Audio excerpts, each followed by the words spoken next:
Professor Basedow, welcome once again to Koç University Law School. We are delighted to have you here.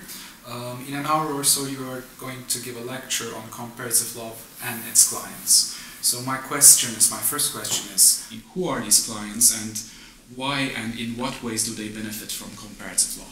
The word client is used as a metaphor for those who make use of comparative law, and they have different expectations. These people are other scholars, legal scholars, social scientists, also students, legislators, unification agencies, the courts, and also international business. So you have a wide variety of different persons, entities who could benefit from comparative law. The benefit they could take is very different from institution to institution.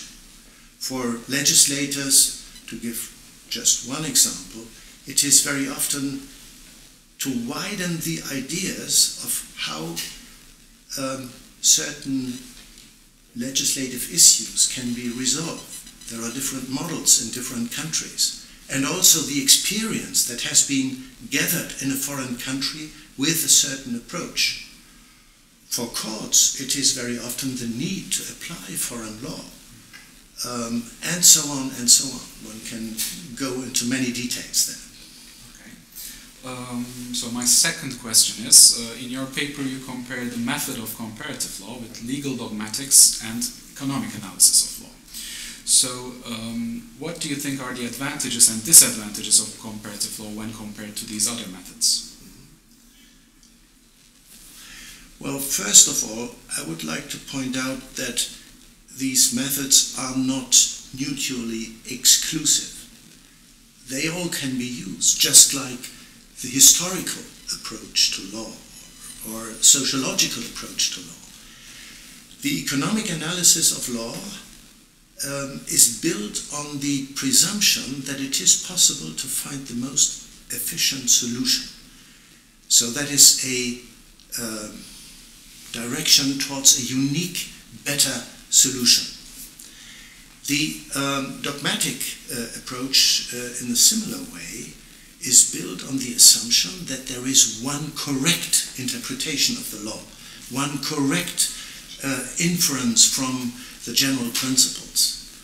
Comparative law is intrinsically built on the idea that there are multiple solutions, and that depending on various other factors, one could take into account these various solutions in order to find the proper way of dealing with a certain problem.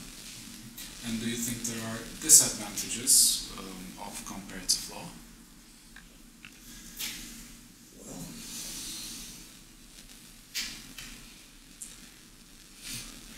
the disadvantage, as seen by some people, is that there is not a single correct solution. They are aspiring to something, to some certainty. Comparative law is always flexible. It provides us with multiple solutions, and that is against the ambitions of those who believe that there is only one single correct solution. Okay. And thirdly, can you briefly elaborate on the development of comparative law? It's not a very old subject, but so how has it developed?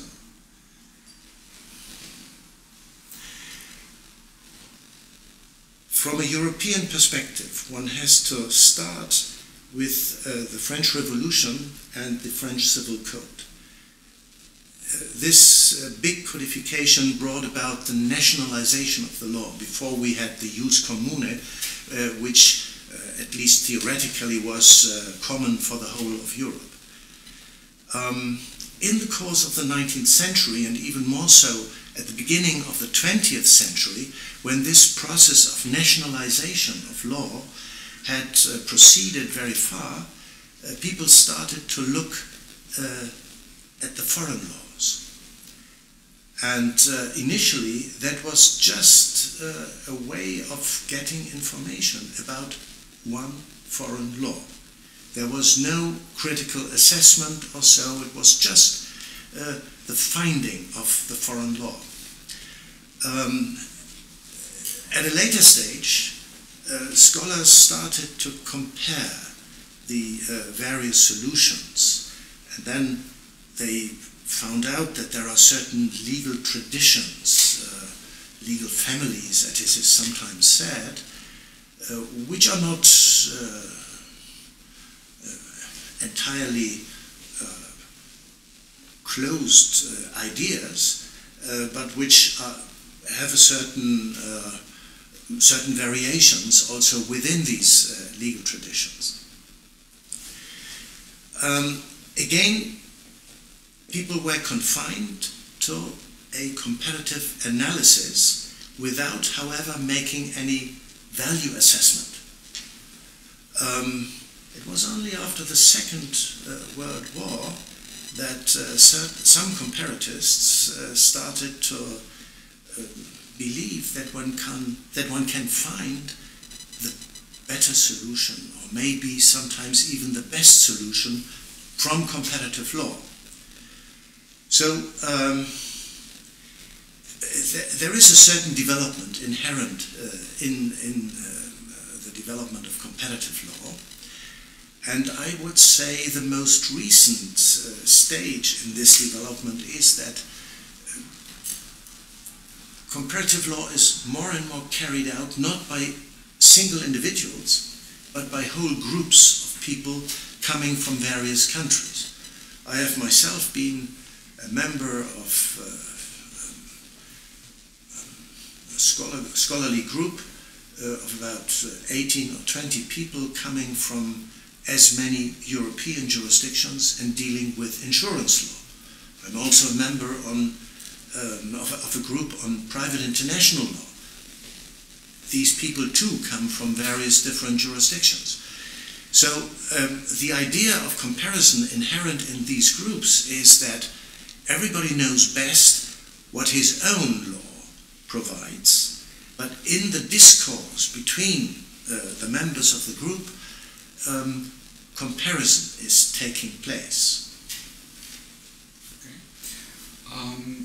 Perhaps one could also say that comparative law is used for unifying laws.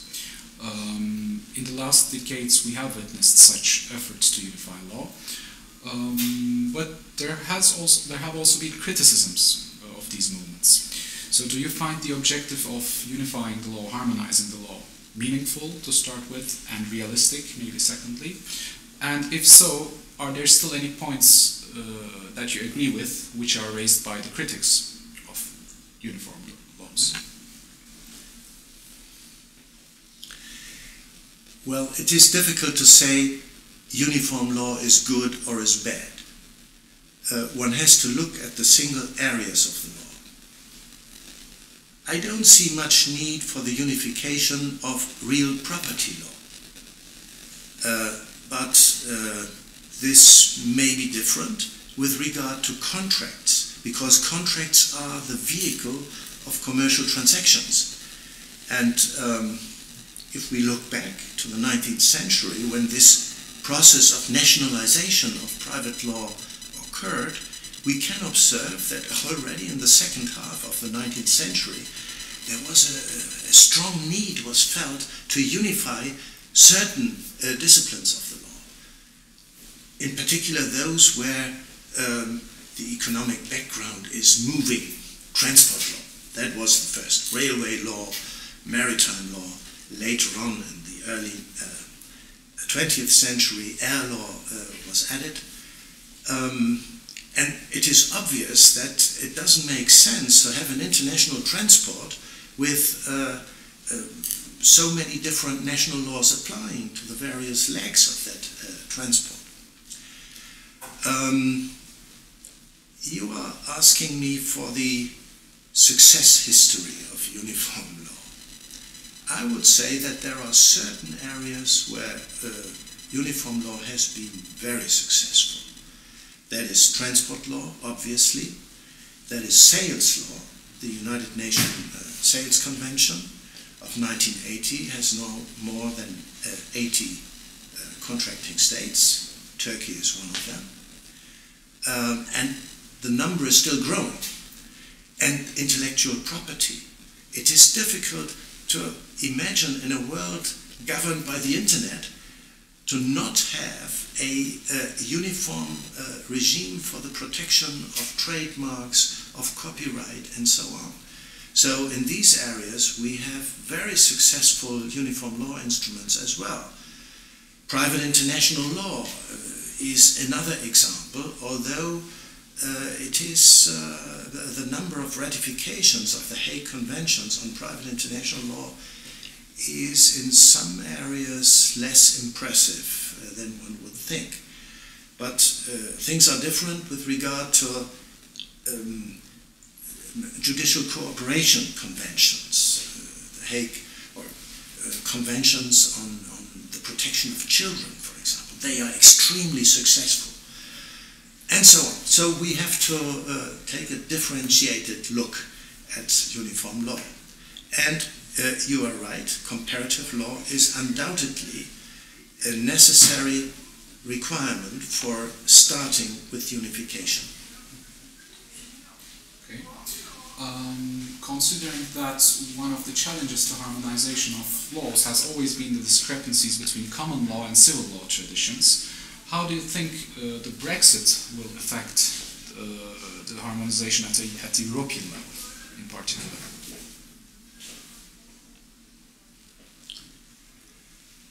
Assuming that Brexit really takes place, I believe that this will bring about certain changes in the climate of the unification at the European level.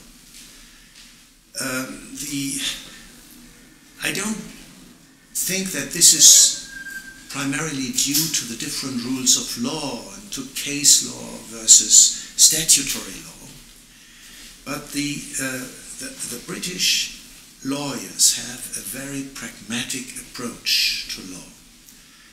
And this means they always ask for the practical need for a certain legislation.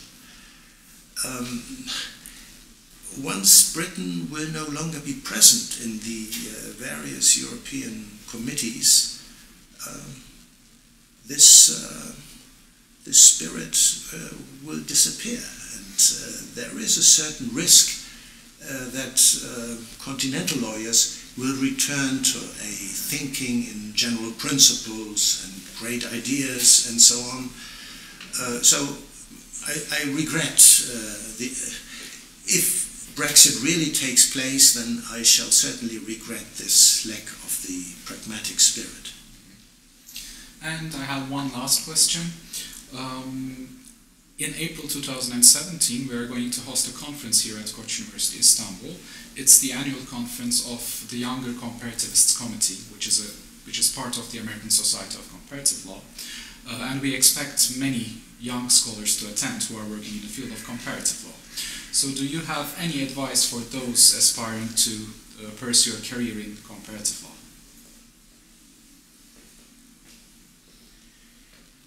Is it possible to have a career in comparative law? I personally would believe that comparison is a method that can be applied in all areas of the law. We have, for example, at the international level, a society of comparative constitutional law.